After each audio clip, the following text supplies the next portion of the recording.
name's Eva and welcome to this channel. As you can tell, things are a little bit different. We have higher video quality, but more importantly, there is a wonderful guest here.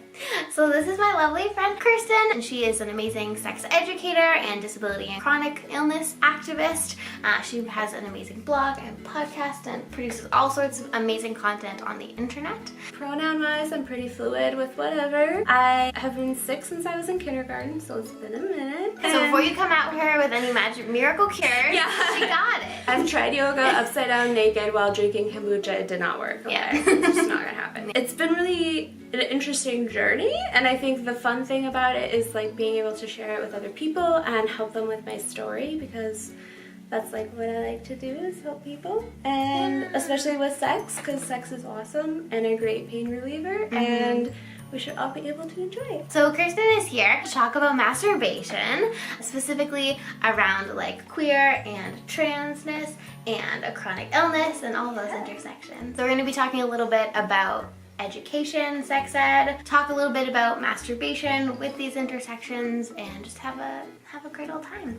So like we mentioned, the first thing that we're going to be talking about is sex education and how it feels people with different marginalized identities. I think like the first thing is so much of education around sex is made so that the like largest contingency feels most comfortable. Yes. And that almost always tends to be cis heteronormative. It's often very abled, often very white, often very middle class. Like we don't talk about here, if you can't get condoms, here are places to get condoms for freezies. Like those conversations don't happen. Yeah, and you can just get on the pill because you can just do that. Your doctor will, you'll be able to get to a doctor, your doctor will not deny you your birth control pill, you'll be able to pay for it.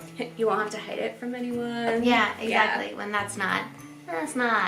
No, and even like specifically regarding the pill, like people like me who have migraines, the pill is not a great thing to be on sometimes because the extra estrogen can cause more migraines. So like that's something to be aware of too, is like when we're talking about chronic illness or disability and sexuality, that one size birth control does not exist.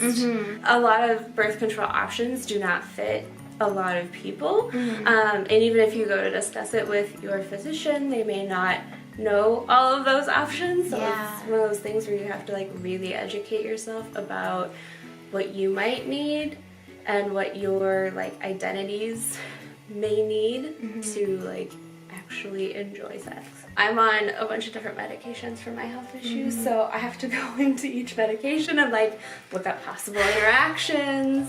And then there's not a lot of research, like if we're talking about people who are on hormone replacement therapy, the bare bones of research on those things aren't there, let alone that second step into like medication interactions. Putting all the work on you, and then you have to come to your doctor. Yeah, and then like I think too, like it often turns into, oh, you just looked on Google, I'm not going to listen to you, beauty patient. So then those conversations get extra hard because there's already a power differential.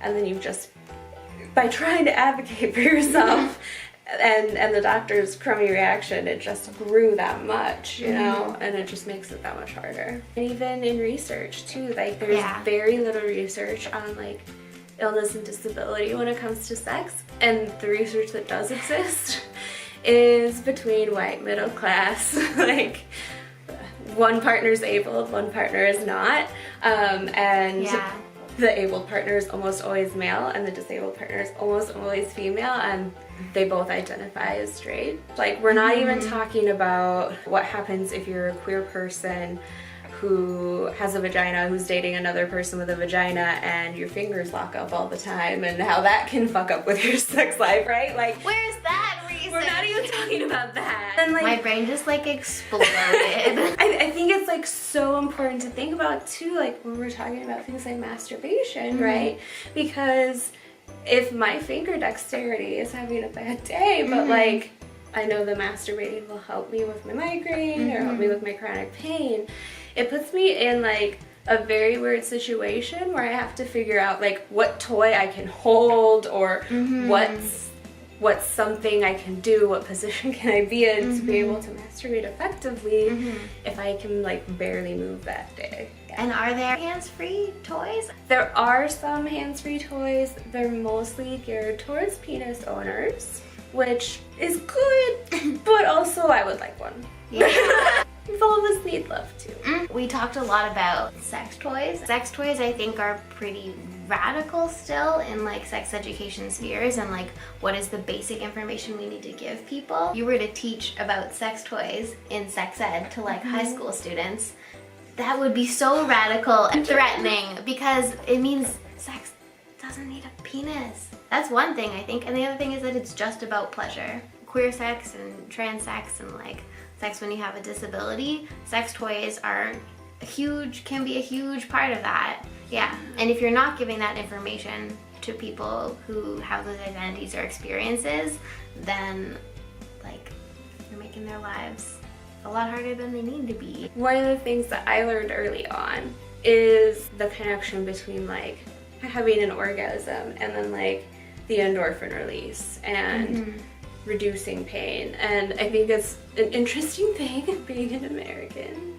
It's hard to have conversations about what we can do to control our pain that don't devolve into medication shaming or, oh my god, just go all natural. To me, I think that we have to find the balance that works for us the most, right? And I think that it needs to be a conversation between a patient and their provider and not have like other people stepping in to voice their opinions on things. I've known a lot of fellow chronic pain patients lately who've been pulled off of their like opiates that they've never increased doses on, like they've been on for a while, and we're not being given other options. So it's like, let's talk about sex. Let's talk about that. That orgasms or even just any sexual activity can be really comforting. It can make us feel at home in our bodies if we're struggling with that, and the pain relief. And it can be like less expensive if you're using your hands, or even a toy is probably less expensive than like medication.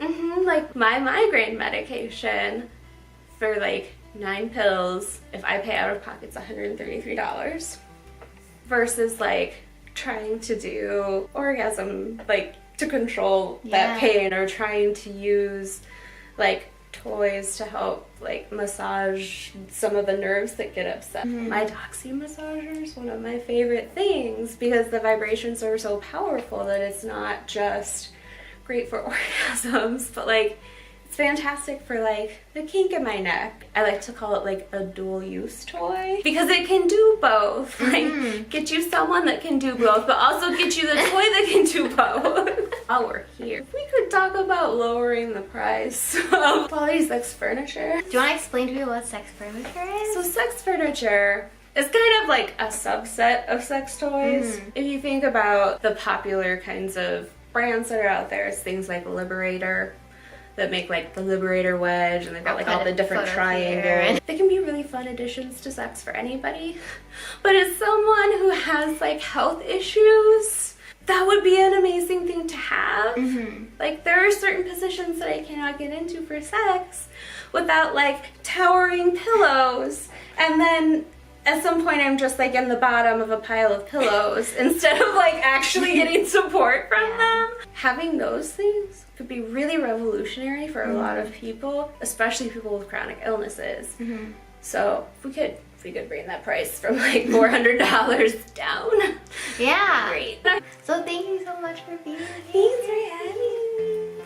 It was so fun and so good. Come follow me and listen to my fun diatribes and see pictures of cute guinea pigs. You can find me at chronicsex.org. My Twitter handle is @chronicsexchat, and the podcast should be on just about every podcast listening app or apparatus that you use.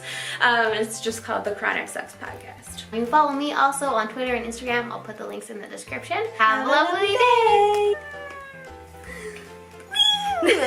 day!